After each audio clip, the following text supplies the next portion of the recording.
not porn stars anymore. No, that's not right. You said it wrong.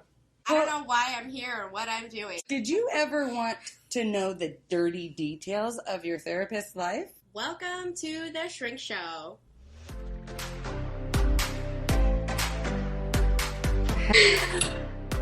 So we are sharing the winner of the competition to email the secret word. Jamie, can you remind our guests, our audience, whatever they're called, our friends? Okay, listeners. Yeah. What the secret word is. If you listen to episode 31 and our cluster of instructions, the secret word was vulva. Vulva. Vulva. Yes. Yes. So good job, friends who found that word, and let us know, because all the names are in here. Should we find out? I'm very excited. I love contests, so I'm so happy that people love them too. For those of you listening, I am drawing a name out of a jar that you could probably hear. There's a lot of names. I know. So many. And the winner is Sharitha Jones. Sharitha. Yeah. You get a mug, which is actually perfect because she comments so much on our YouTube channel. So, Sharitha, we love you. We love everybody who participated, and those of you who didn't. Don't forget, this won't be the last time. You too can win a mug. Mm-hmm. Or 7. Just depends on how we're feeling that day. All right. Well, thanks for playing. Yay! Hello, listener. Back here every Wednesday. Yay. I don't know why I decided to sing it. Sometimes I like to sing just random words, like walking through the office. We do all the time in our house. I think it's fun. Mira does it too. Oh. I would like some chocolate milk, please. I have my partner we share the same office, and she always does this thing where she'll end some sentence in like this prayer, like, and I think it's the funniest thing. It's like so Catholic. It is so Catholic, and it's hilarious to me because it's just not what you're prepared for. She'd be like, I'll send this email. And it's just hilarious. I think it's funny. Anyway, that kind of leads us into... Speaking of Catholics... spiritual beliefs. As a recovering Catholic myself. I was not raised that way. But first, we should remember to say, please like and subscribe. Yes, please. Completely free for you. On whatever podcast platform you listen to or YouTube. Yeah. And if you could leave a review on Apple, that would be great because truthfully, it just helps us know that you're listening and it helps others find us so they can find out how fantastic we are. Right. Well, and also, like, we really do discuss your feedback. We discuss your recommendations. We take them seriously, whether they have been something that we have talked about yet. It's still, we have a running list of things. Yeah. And depending on... talk about comments that we've recently had. Right. And so, like, today, actually, leading into spirituality, that was something that... It was a listener's comment that had prompted today's discussion. Yeah. Jamie, if you would like to share. Well, we had a listener message and basically ask, it was like a 2-parter question. One, if we could go into more detail about... We've talked sometimes, probably inside jokes or jabs on these episodes about past lives. So they were curious about our perspective on past lives and then overall just our personal spiritual journeys or beliefs and how we incorporate that into our practices. Mm-hmm. So. And into our healing. Yeah. Like our own internal healing. Yeah. Okay. Do you want to start? I don't really know where to start. What do you want? What do we start with? That's as far as we got with the discussion. Here we are. Are you thinking what I'm thinking? Like Pinky and the Brain? My favorite episode, I was just talking about this today, is when Pinky goes, he goes, I think so, Brain. But where are we going to find leather chaps at a time like this? Which I think is hilarious because what if they really were both thinking about that same thing? About leather chaps. Leather chaps. And what were they going to do with said leather chaps? I bet something magical. Grown up. Oh, man. Anyway, okay. Magical. Past lives. I would have to say I was curious about past lives, actually, and it was my buddy Psychic Andy, before we were friends. I was always a huge fan of him because I grew up listening to him on Pat and JT. He's magic. Back when they were on the radio. And he would always have those like psychic readings and those group discussions talking about past lives. And I'm like, ooh, I always was drawn to spiritual. So wait, question. Was that when was your first, do you remember when you first had this is when someone introduced you to said concept of past lives? Yes. Just curious now. Well, I'm thinking of mine because I remember. Trying to remember chicken and egg because I know around the same time I attended one of his courses where I think maybe this was first, where and this was life-changing for me actually, and we weren't friends, but he had talked about how heaven, quote unquote, is all of our souls, because our souls are energy, right? It's all around us. And our souls are then choosing our life, and they're choosing the life that they want to live based on what their soul wants to accomplish.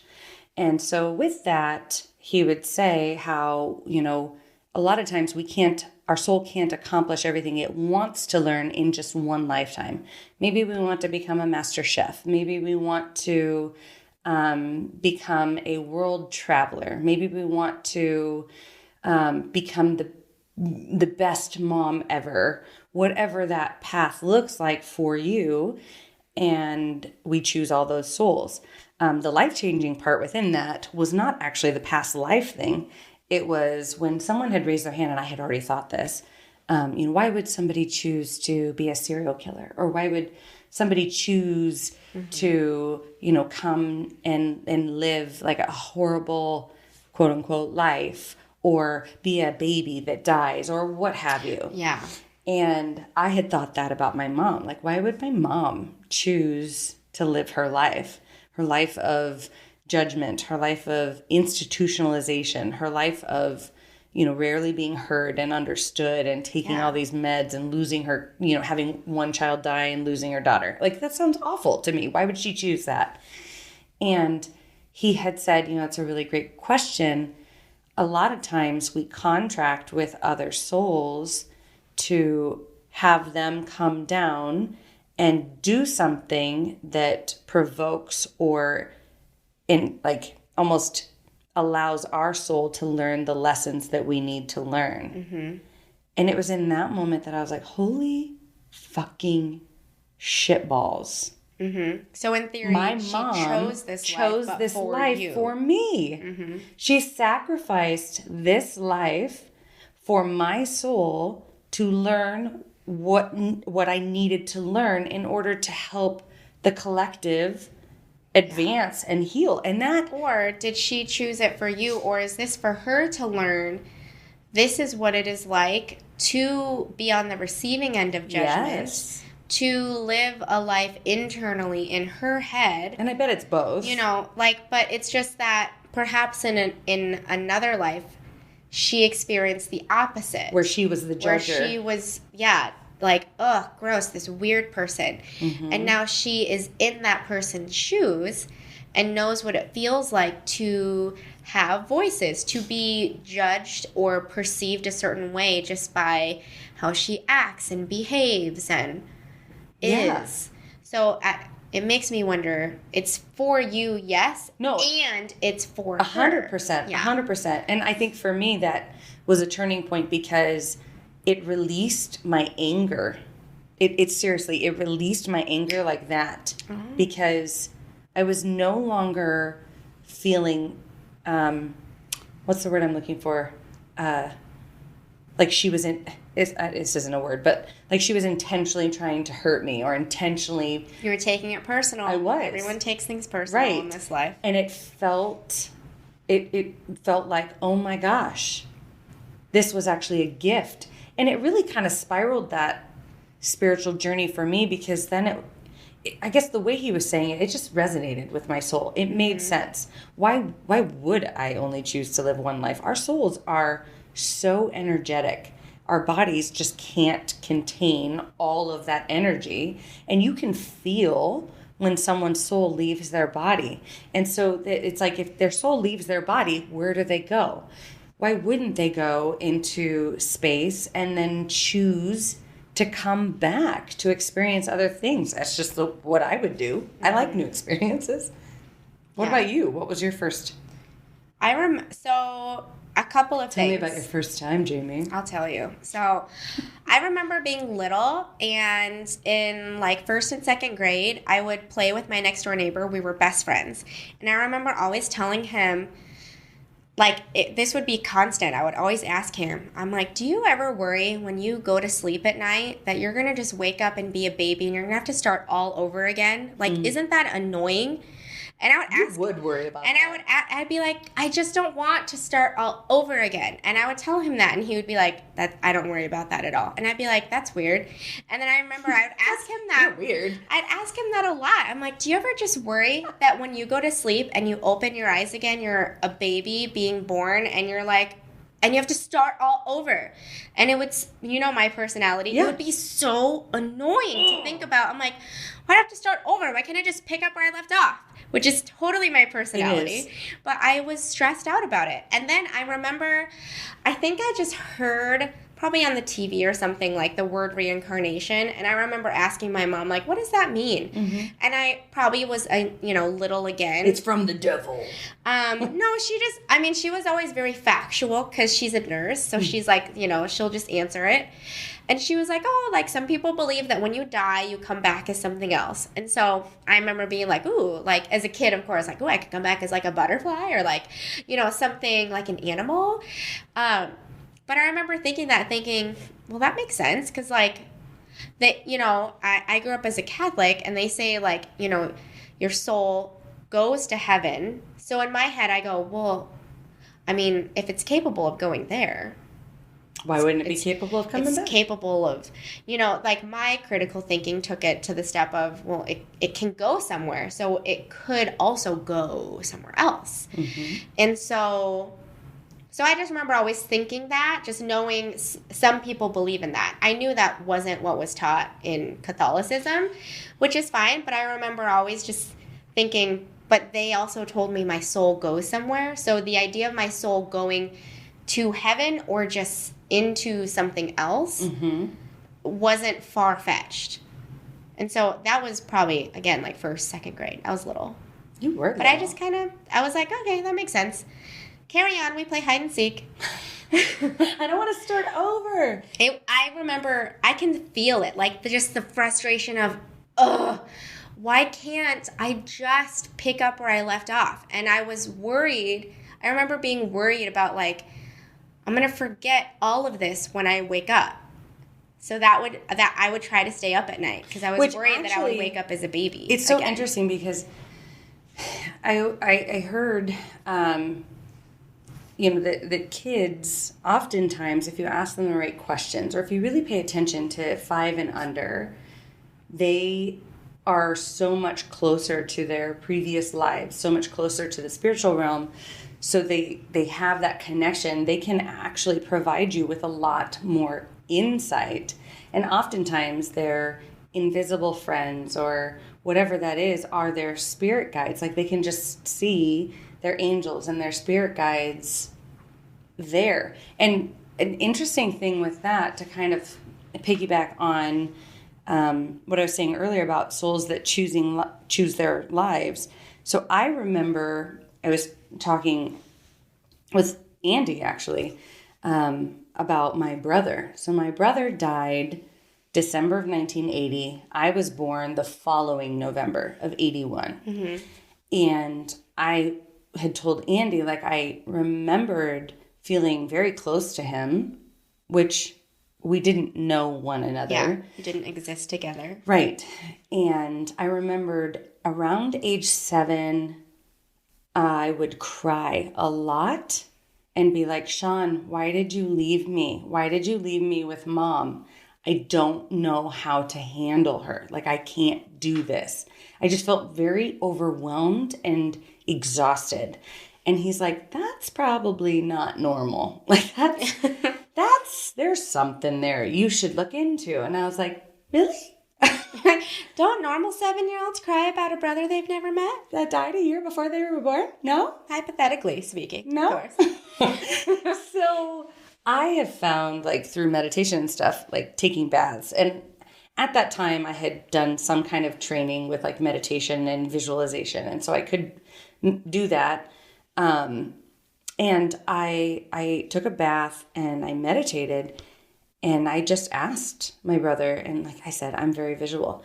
And what's crazy is all of a sudden I saw him as like a grown-up, and he was talking to me, and he's like, I needed to be born just before you in order to be closer to like the spiritual, in order to be closer to earth, so that I could protect you. And then I saw 2 different instances. Flash forward, I was like, I don't know, 10 months old, crawling on the ground in my mom's apartment. And this was before my dad had got me. And there was no one home. And I just knew all of this instinctively. And I'm crawling. And I was about to stick something in a light socket. And my brother, he looked 7. So he looked 7 in both of my memories, was like, hey, and he was spiritual, so he was like faint, but he was there, and I just remembered being little and being like, ah, yeah, and he distracted me from it. Flash forward to another time when I lived with my mom. I was 4, and it was in that apartment, and I had crawled up to get my like milk and cereal in my bowl, and I had to crawl up higher to get something. And I saw a flash that I was going to fall really bad and like get really significantly hurt and possibly die because my mom was passed out in the room.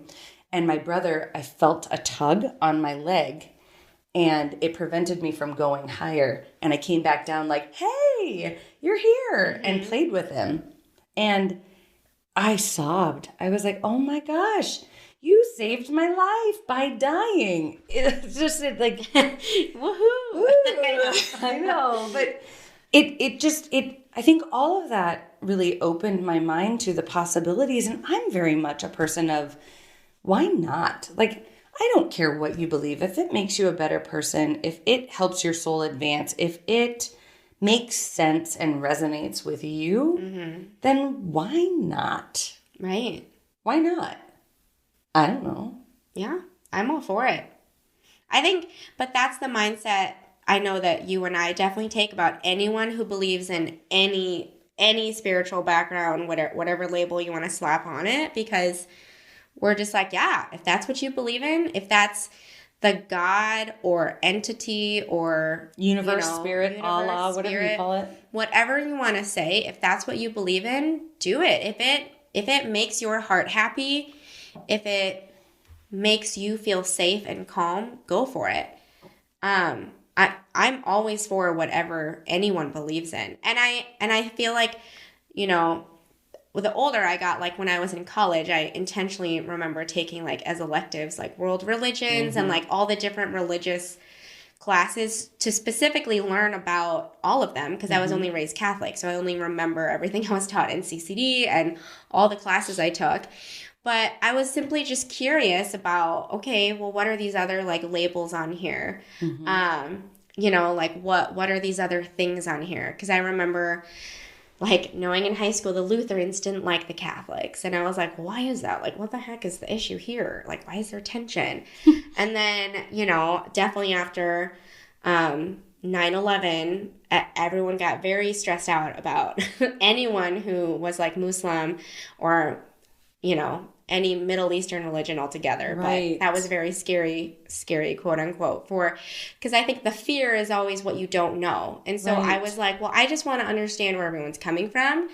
And when I understand where you're coming from, it's not as scary anymore. No. And I think the two of us, at least, were like, yeah, do it. I'm not offended if people 1,000% disagree with where I'm coming from. Right. I just know that's where I sit, and you can sit differently, and we can sit together. That's fine. No big deal. Right. Because again, my ultimate thing is, does it make you a better person? Because there's so many folks within even, our accepted organized religions that are awful people, awful, hateful, judgmental people. Yet someone uses the term witch or Wiccan and no, and there's that instant like, oh, I can't trust you. Why?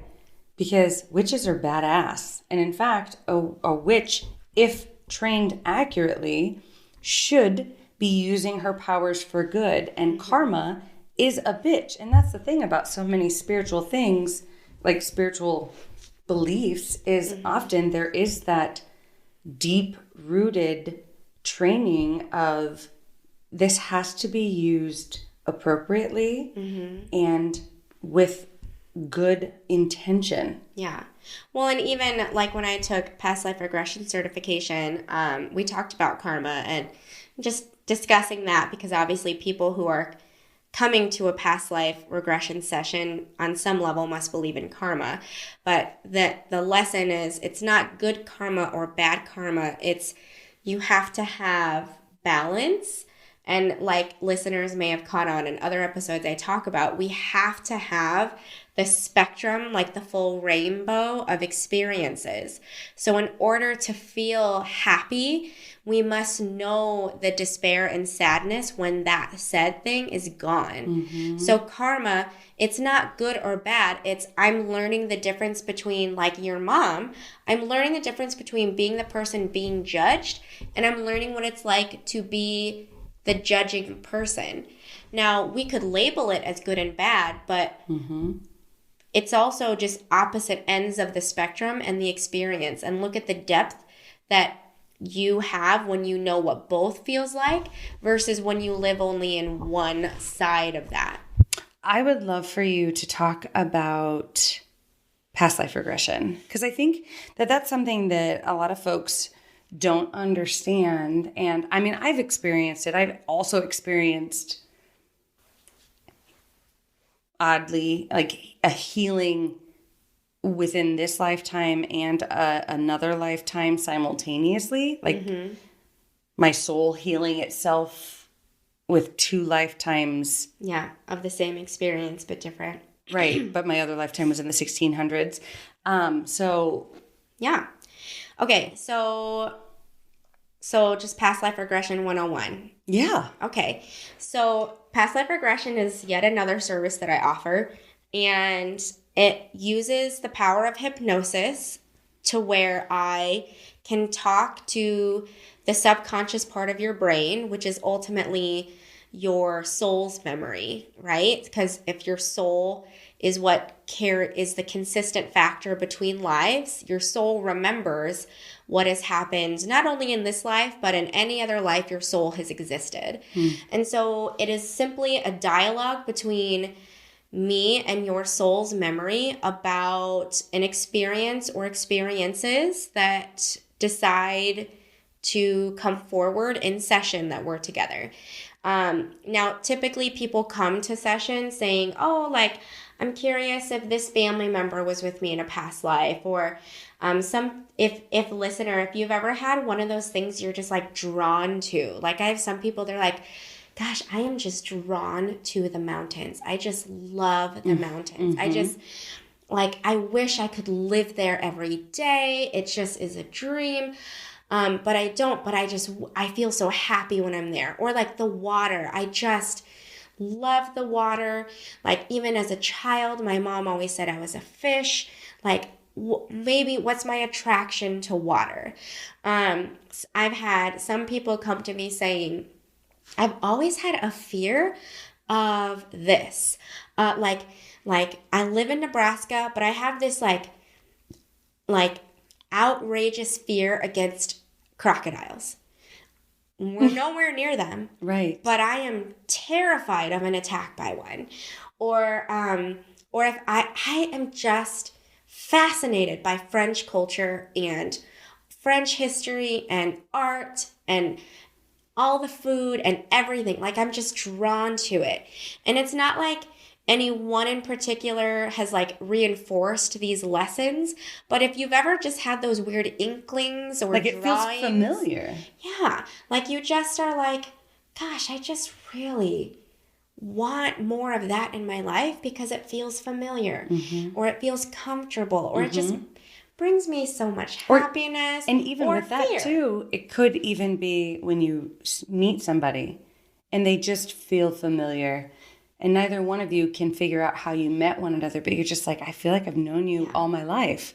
It's usually indicative of a soul that you have lived many lifetimes. Because, I mean, we were lesbians in a former life, yes? Oh, yeah. The sexual tension is still there. Still there. But we always say when we first saw each other, we were like, we have, like, there was a connection. And I was like, I like you and I want to be your friend. And I thought the same thing. It was just literally looking at you. I didn't hear you talk. There was nothing about you that was incredible compared to the next person. Right. You were just another student. And I was like, we're going to be best friends. Yep. Here we are. Yeah. Here we are. And so, but I mean, I'm sure many people I hear describe that, like about their partner, their long-term partner, sometimes even exes. They're like, oh my gosh, like when we met, it was literally as if we had known each other for years and we had just talked that one night. Oh my God. And sometimes it's even about breaking generational, like breaking a bond. There was one story I had heard once, and I'm sorry to digress, but I love this story. Yeah.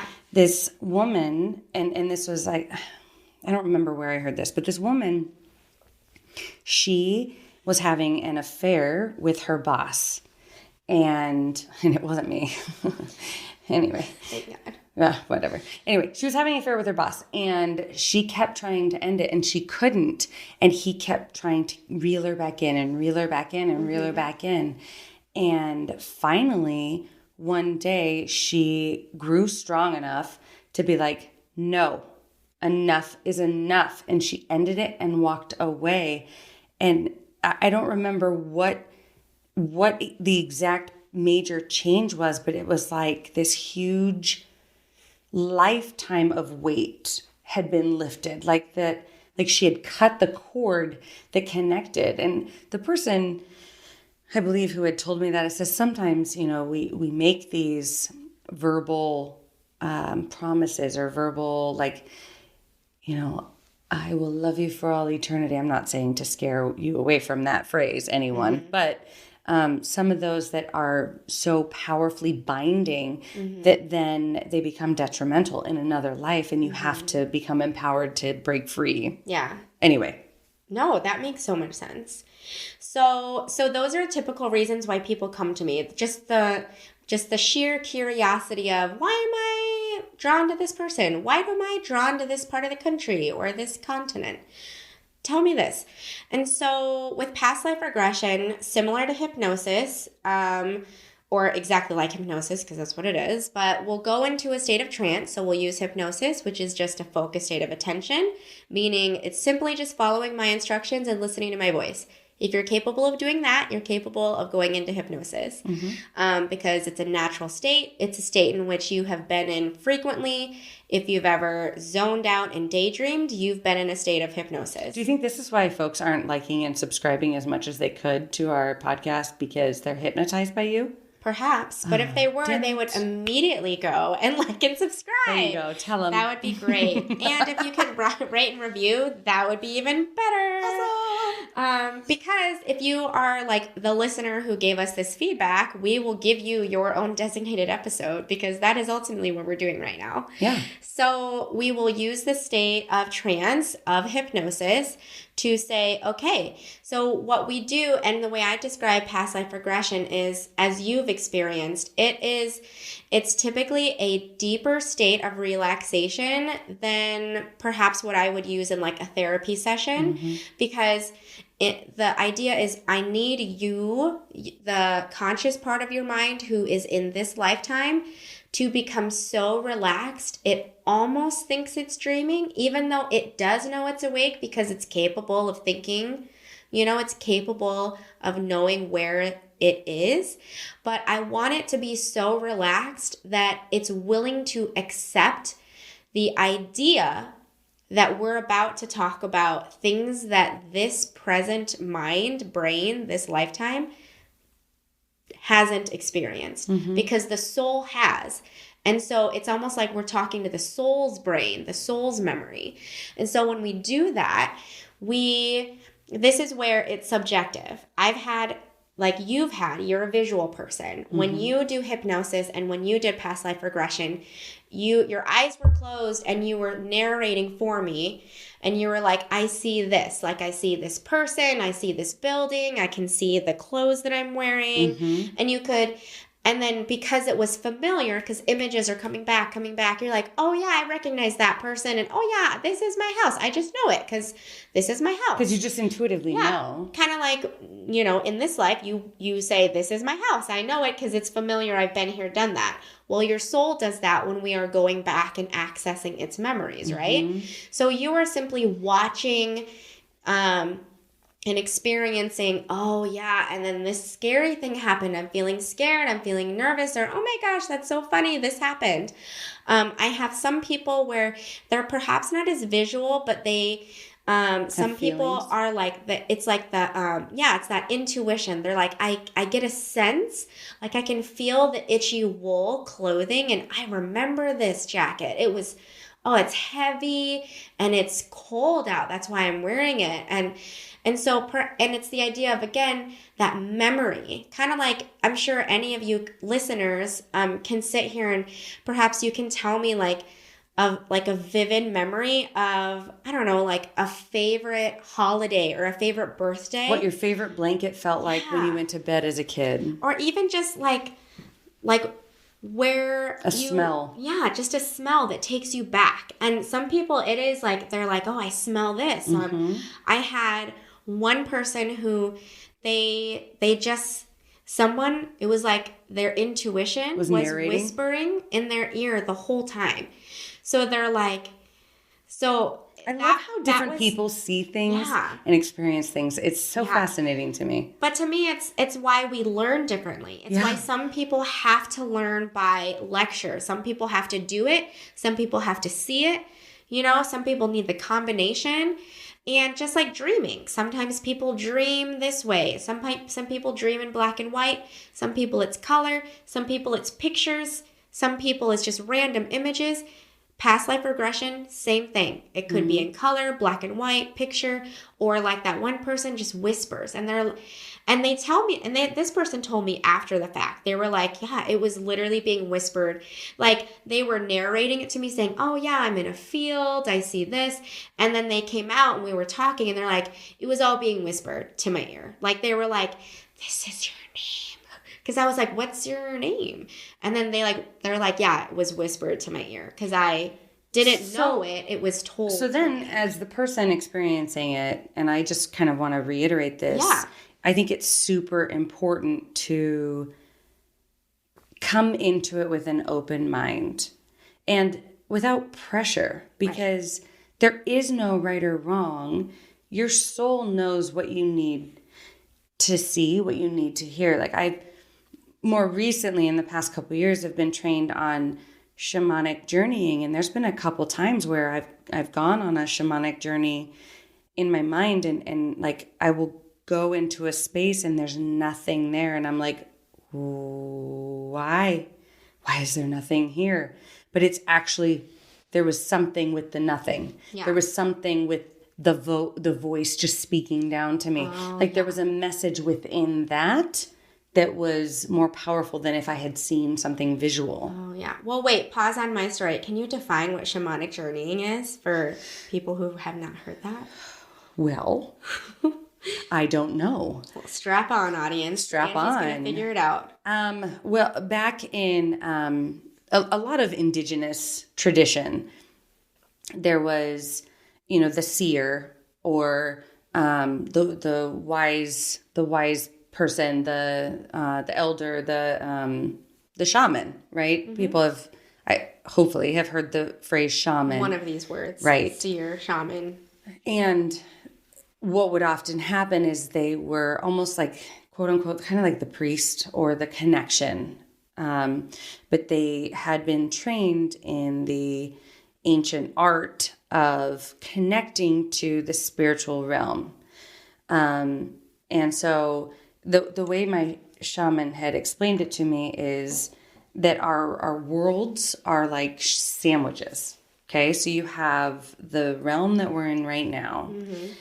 And there are spirits on that realm, but they are not all benevolent because some residual energy, so when you have ghosts and hauntings and things like that, it's that a lot of that is that residual. If it scares you, it's not benevolent. Right. Right. Then you have the upper world and the lower world. So the training is to allow you to go to the lower world, the upper world, to connect with... And lower and upper isn't good or bad. No, it isn't hell. It's not indicative. Thank you. It's just up or down. It's literally not indicative of hell or heaven. And in fact, I prefer the lower world because to me, it's a lot more colorful. The upper world provides a lot more wisdom and insight for me, but it is less... Don't want that. Right. Who the fuck wants that? I want to have fun. Trash. Right. I don't want wisdom. I want to eat my donuts and have fun. No, but I think because I had explored the lower world more, I've painted enough of a picture with it. of it. Anyhow, it makes no sense, and I apologize. But it doesn't. Like, there's just different directions. It's not good or bad. It's just, direction. And then within the lower world, there's the north, south, east, west. Mm-hmm. And then each of them represent some form of wisdom. So like for me, the east is a forest and it is magical. And I have an older witch woman who lives in a cabin. And she, if ever I'm sick or I am like have an ailment or I need to know what stones I need to help protect me, I can go to her and she will help heal me. In the south, I have a wolf and a raven and the moon. It's very dark. So it's more like my feminine side. It's more of exploring what is hidden within me, hidden passions, hidden abilities, hidden dreams. Mm-hmm. West, it's my, actually my native elder named Chief Eagle Feather. Mm. And he is always in a tent and he always has a dancer out at a fire and he always talks in riddles and it's beautiful and lovely and I always seem to understand.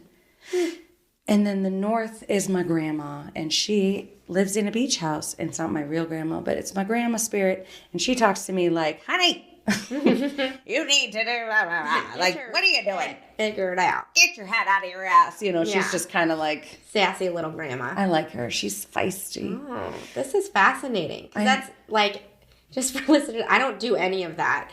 So I'm like, that's crazy. That sounds like a video game right there. It does. And actually, it's what's crazy is because I'm so visual, like if I were a good artist, which I am not, I can see it so perfectly. Like I am the sort of person, I can see an elephant perfectly in my mind. Can I draw it? Nope. Not at all. Not at all. It will look like a twirling dervish. I don't even know. Like it will not look anything. I'll be like, what is this? And you'll be like,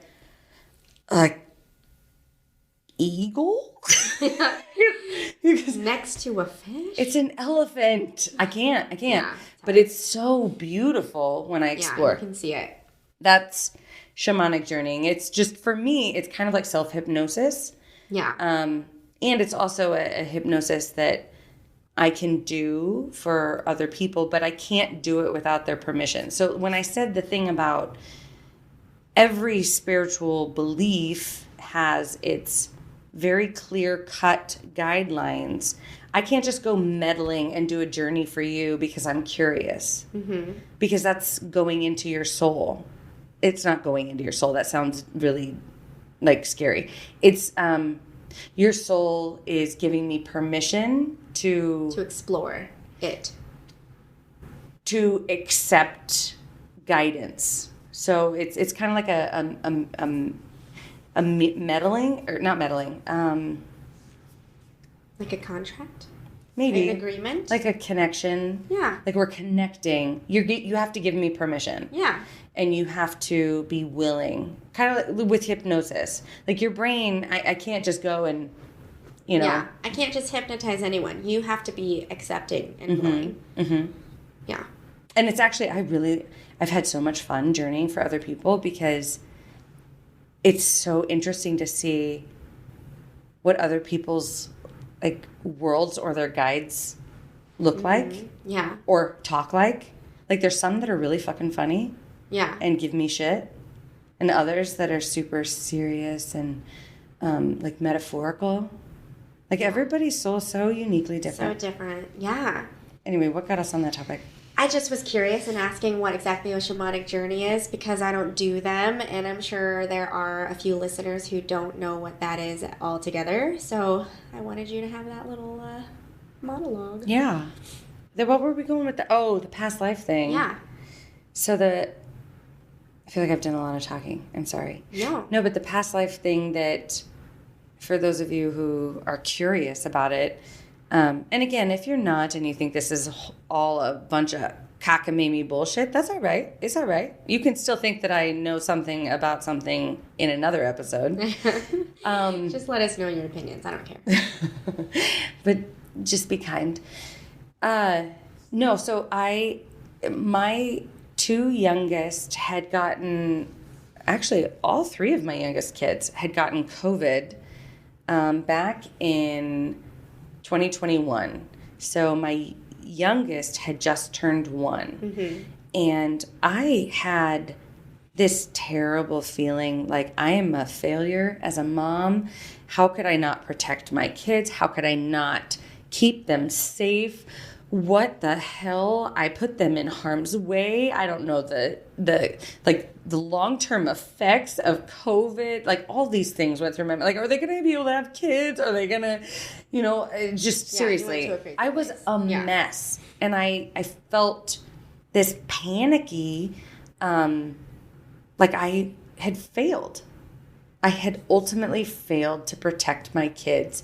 And what does that say about me as a mom? Yeah.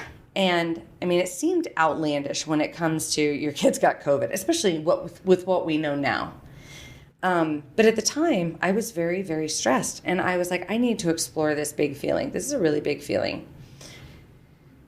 Flashback, probably like 4 years prior, I had started doing some kind of meditation and spiritual journey with a woman. And during that time, she would have me like explore different things within my brain. And I kept seeing this image of this guard cornering, and it was like a old movie. Think of like the projector that shines the light down, and it's like, but it was like 3D, and it's like gray and black. Yeah. And I saw this woman with her 2 kids trying to protect them, and this guard screaming at her. And at the time, I was like, I feel like I am that woman, and I am the reason my children died. And at the time, I had thought, because it felt like 1600s, I had thought, oh, it's because I was a witch. Right? So they just assumed. Absolutely, yes. Right. Because that's who I would be, right? So they assumed I was evil, so they killed us all. Yeah. Then, flash forward a year. Kids get COVID. A year and a few months. This was actually just before COVID. It was January of 2020. Okay. I was 9 months pregnant. Yeah. With Iris. And I did a past life regression, not with you, with another gal, and this was my very first past life regression I'd ever done. And I felt like, intuitively, I felt like I needed to go to that life. And I didn't know why, but I needed to understand. Like it was the key to unlocking something. Yeah. So and this was all very visual, but I'm just going to give the Cliff Notes version. 1600s, I was a woman. I lived in a cabin. I had a 7-year-old, a 5-year-old. I had had a baby that died, and my husband had died at war or some sort of battle.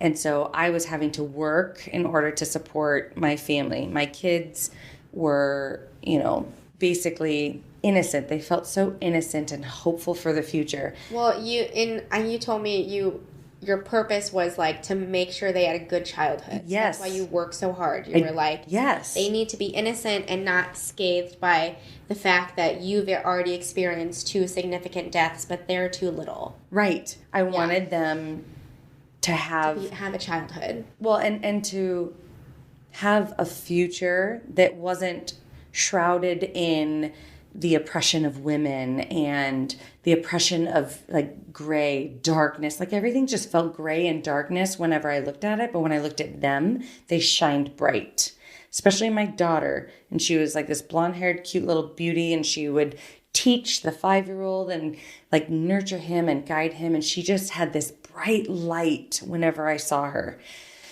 So, like, I did everything. I worked my tail off for them. I would try to spoil them and bring home, like a loaf of bread. I remembered in one of the past life memories, brought home a loaf of bread. Yeah. Something I couldn't really afford, but I knew that they would like it. So, there was one time we were in town. My 5-year-old stole an apple.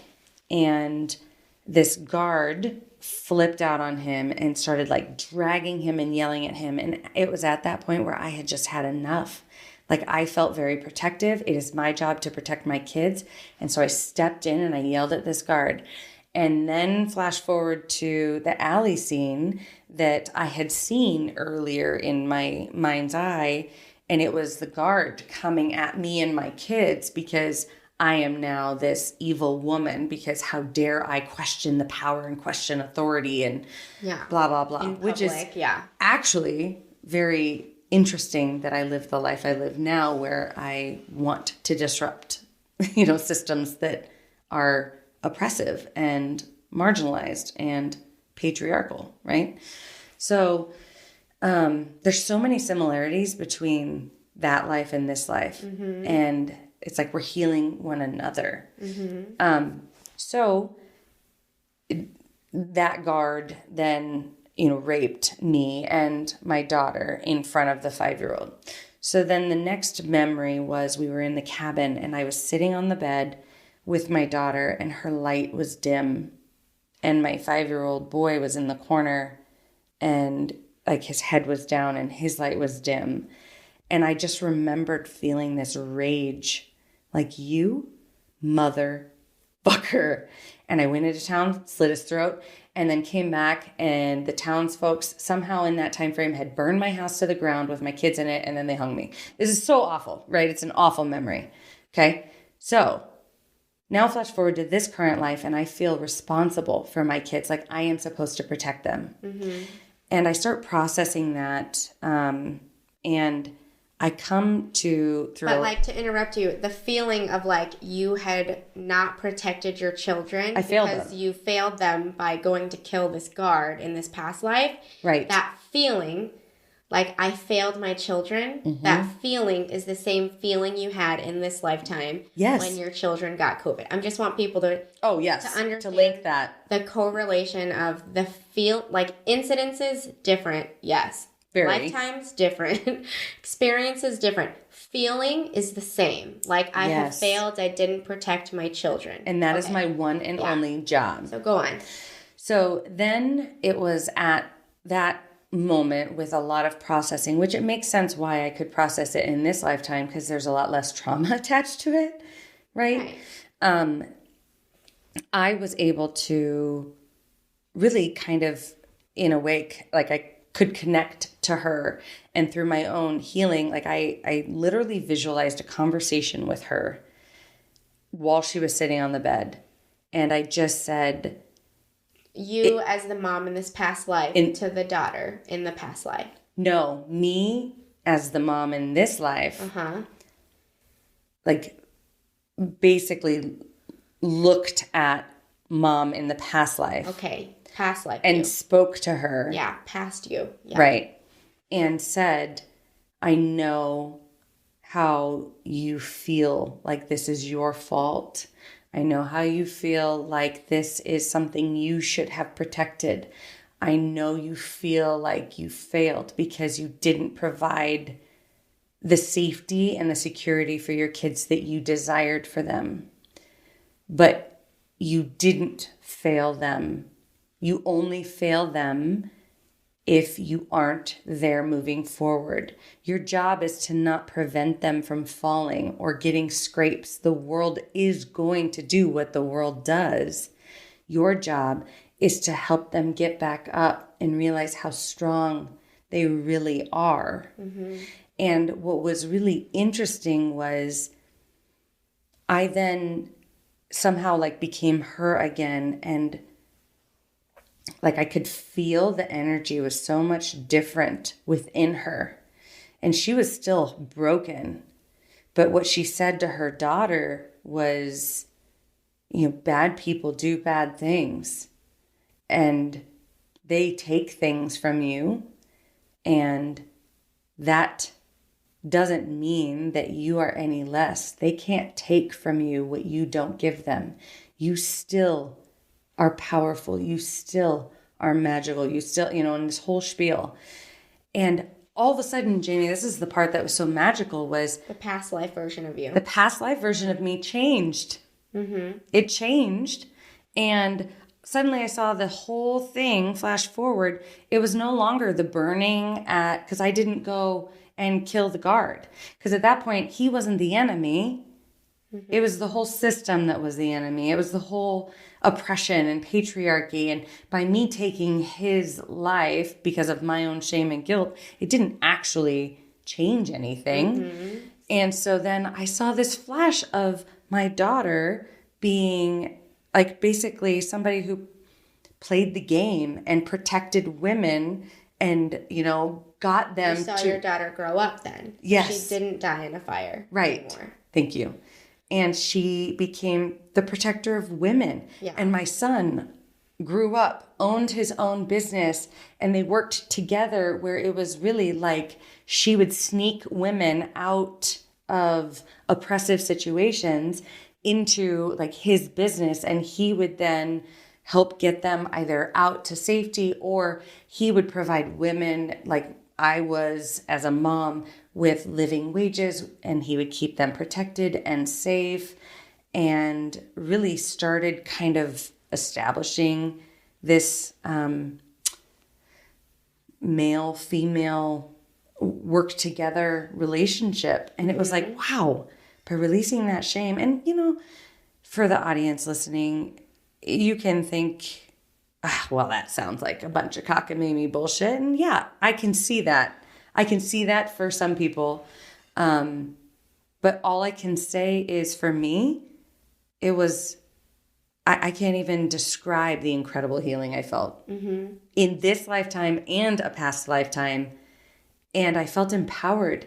And I've not gone a day since where I have felt responsible for the mistakes that my kids have made or for the way the world has treated them. I then feel more empowered to just prepare them for the realities of the world and be there when they are hurt, pick them up, and help remind them of their strength moving forward. Yeah, that's great. Well, and I think that's a great example too of, you know, 100% of the past life regressions I've done with people, it is healing in this life because it makes them shift or change how they react to a similar emotion like you had to a present life situation, or to a person who's in this life who reminded them of whatever they believe they saw in that past life, or event that was similar, or feeling that was similar. And so that is where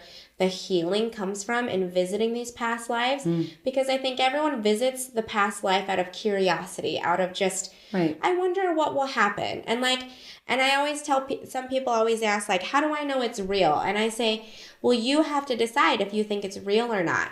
But I swear everybody, when they come out, they do believe it's real because it is applicable to this life, and the lessons that they gain from it, that is how they know it is believable. And my other side, because I do like to like prove things right and like know that it's correct, is let's say we can't prove like that image and moment in the 1600s happened, right?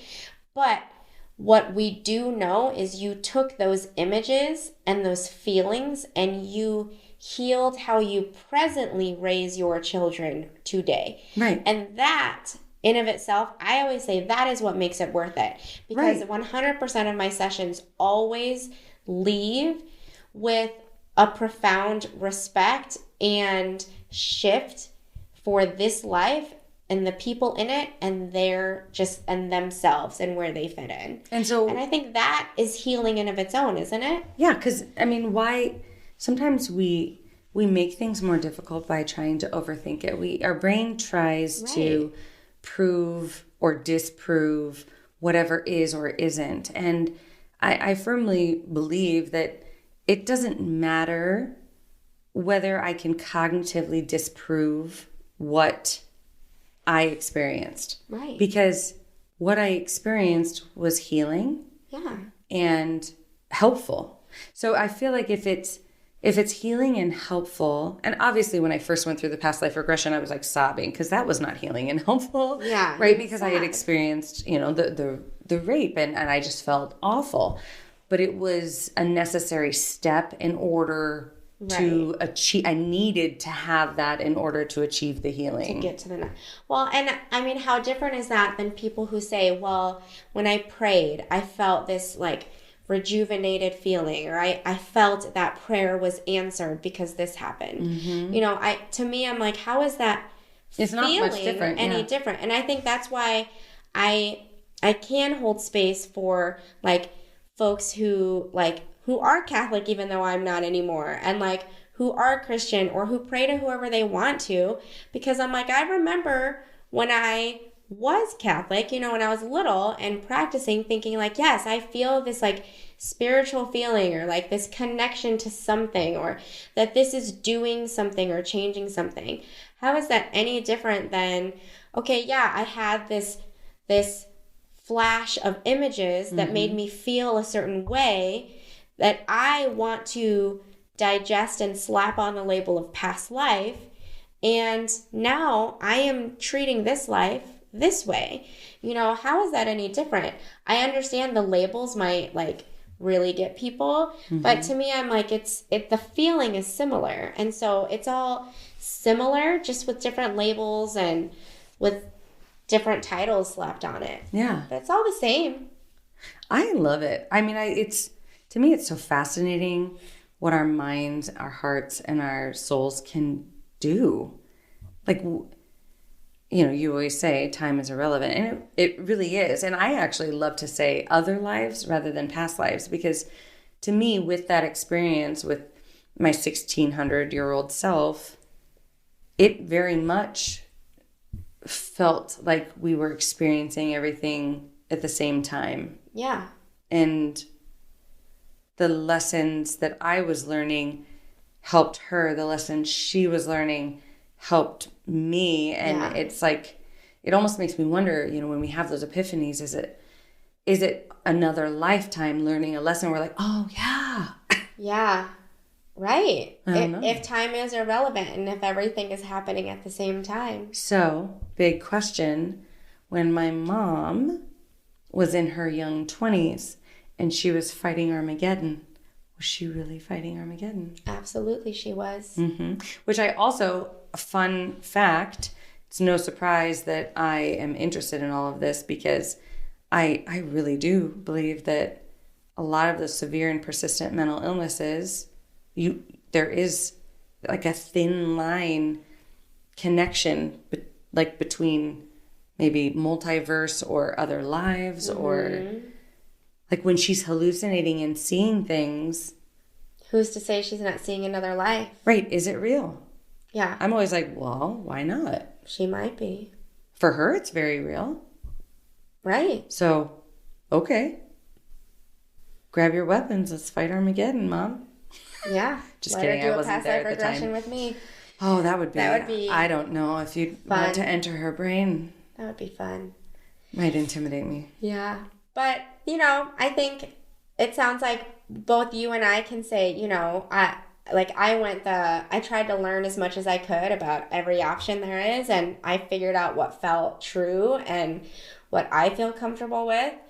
And I think that's how I just am naturally drawn towards past lives, or I'm naturally drawn towards time is irrelevant, or I'm, naturally drawn towards just kind of my own internal healing.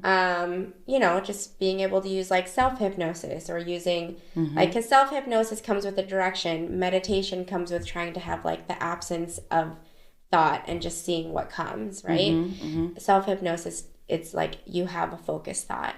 And so I think what you and I consistently do is we try to do these things, usually to see where it takes us and how it helps us. And then that's how we say, okay, this is what I believe in because it fits or it feels comfortable. Like shamanic healing is what works for you. Yeah. Right? And hypnotherapy works for me. Yeah, and it is really just kind of an exploration. And that's kind of what I would encourage people is don't be afraid to explore. I mean, trust your instincts, right? Don't go to some person in like the backwoods that has, like a bunch of skulls hanging from the trees and it's like, welcome, like that's might be a little too much for a first timer, right? Yeah. But explore and see what fits, see what feels right. That's the only way you can really kind of figure out what your spiritual beliefs are. And I mean, especially with past life regression, your mind, just like with hypnosis, will shut off if it's uncomfortable. Yeah. Your mind will not go there. It will disbelieve what it knows. Because another example is I've had clients in past life regression sessions. I'll say, oh, well, is this happening? And they'll be like, no. Like people, when you're in with me, you'll know. Like you'll say, no, that's not what's happening. Because they'll tell me, they'll correct me if I say something that doesn't fit. And so that's the other part is it's not just, oh, I'm asking and they're just agreeing, or I'm saying this is what you see. I am just saying, describe what you see. And then just like you did here, you're like, I see it's gray. I see these people. I see these places. And then I'll ask like, oh, do you know that person? Or do they look familiar? And they'll, no, just someone. No, they're not important. So that'll happen. I've had some people, they've said they have seen people in a past life regression session and they don't know them, like they don't appear familiar, but then they leave session and then months later they meet someone and they're like, oh my God, and I'll get a message and they're like, remember that person that I thought I didn't know? I had another person come out of past life regression session and the location in which we were in and all these symbols that they saw, they literally had like a tattoo of that symbol in this life. Oh my goodness. They had a picture of this other symbol that like their sister had just sent them. And they're like, what the heck? They're like, all these things I literally just saw. And I, of course, like just being their therapist, had no idea any of these little things were there. They're like, what the heck? I saw all these things. But I love it because it helps us trust our intuition. Yeah. And it helps us trust what feels right and may not logically make sense. We're like, oh my gosh, yes. Yeah. I love it. It's fascinating. It helps us learn really to believe in ourselves, to trust in this journey together, because we're all in this together. Well, yeah. Well, and even like because I was raised Catholic, my parents, of course, are Catholic.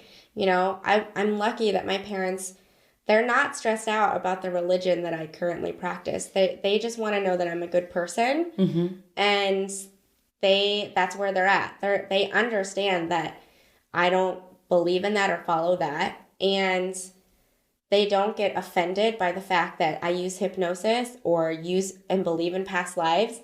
I mean, luckily, for Catholics, I'm sure pretty liberal, because they believe in hypnosis. Like, they believe in psychics, and they believe in I mean, Catholicism has exorcism, so I feel like you can't. That's probably why. But, it's fortunate that I have parents who, while they did raise me Catholic and that was the upbringing that I had, they are not uncomfortable by the fact that, well, all 4 of their children, we all definitely took a strong detour, and we all believe different level, because my siblings probably aren't 100% on my wavelength, but I'm sure they also are open-minded to it all. They're like, yeah, but I don't disbelieve it. They're like, I haven't seen anything that's proven me wrong about it. Right. Yeah. Well, and again, if it makes you a better person, then what is wrong with it? And I remember always saying as a kid, like, I think all of the religions have a piece of the puzzle.